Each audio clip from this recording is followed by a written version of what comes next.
Nous exprimons notre deuil profond suite à l'assassinat de Samuel Paty et notre infinie compassion pour ses proches. Notre collègue, héros ordinaire mort d'avoir simplement fait son devoir, est la victime d'une terrible injustice. Nous lui devons de réfléchir et d'organiser la société pour qu'elle cesse de produire ces meurtriers. Nous savons déjà ce qui ne fonctionne pas. Empiler des lois toujours plus liberticides, s'engouffrer dans des polémiques racistes sur les doubles rations de frites, les rayons halal ou le voile qui n'aurait pas sa place dans notre société. Monter sur ces argots en hurlant laïcité et séparatisme islamique. Nourrir un ressentiment chez nos élèves musulmans en leur répétant qu'ils sont le problème pour la plus grande joie des extrémistes. Qualifier les agresseurs, comme vient de le faire le procureur antiterrorisme, de déséquilibrés s'ils sont d'extrême droite et de terroristes s'ils sont supposés musulmans.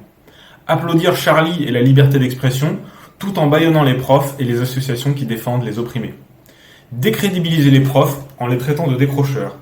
Accuser les syndicats d'islamo-gauchisme, comme on disait hier judéo-bolchevique, ainsi que l'ont fait Darmanin et Blanquer, sous les applaudissements de Marine Le Pen.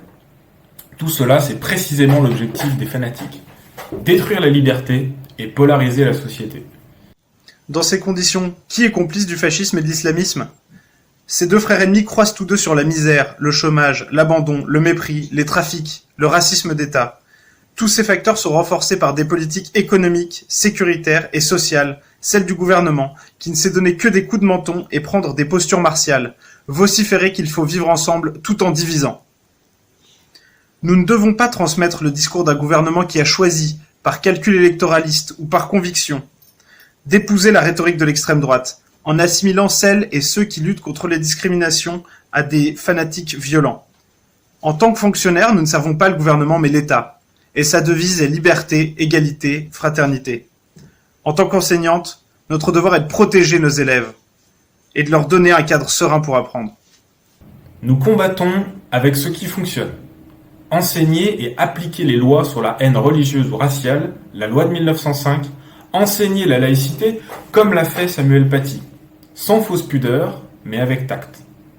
Utiliser une caricature comme matériel pédagogique en prévenant celles et ceux qui souhaiteraient détourner les yeux, c'est pertinent et salutaire. La projeter sur tous les bâtiments publics sous protection policière, c'est dire aux musulmans de baisser les yeux, de s'excuser d'exister, de s'écraser. Notre travail est lent, patient, peu médiatique ou électoral. Il consiste par exemple à animer des débats sur la laïcité en éducation morale et civique, discipline qui n'est pourvue que d'une heure par quinzaine. Qui a choisi ces volumes horaires ridicules, privés de dédoublement par une réforme sous-financée, tout en faisant le lieu privilégié d'enseignement sur les questions socialement vives ? Notre travail consiste à former des citoyens et des citoyennes émancipés des hiérarchies et des dominations. Nous ne voulons pas d'un drapeau et de la Marseillaise dans chaque classe, mais qu'on nous donne les moyens de faire notre travail. Nous ne voulons pas qu'on nous dise « la nation est derrière vous », mais que la hiérarchie lève l'étouffoir du pas de vague. Nous ne voulons pas des référents laïcité, mais la protection fonctionnelle qui est dans notre statut. De notre travail, nous avons parfois l'impression qu'il est inutile ou dérisoire.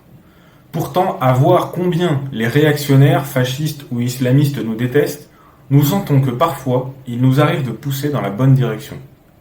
Continuons.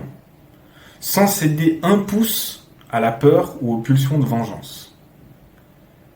Samuel, cher collègue, c'est le cœur lourd que nous inhumons ton corps, arraché à tes proches, mais que nous continuons avec toi ce combat.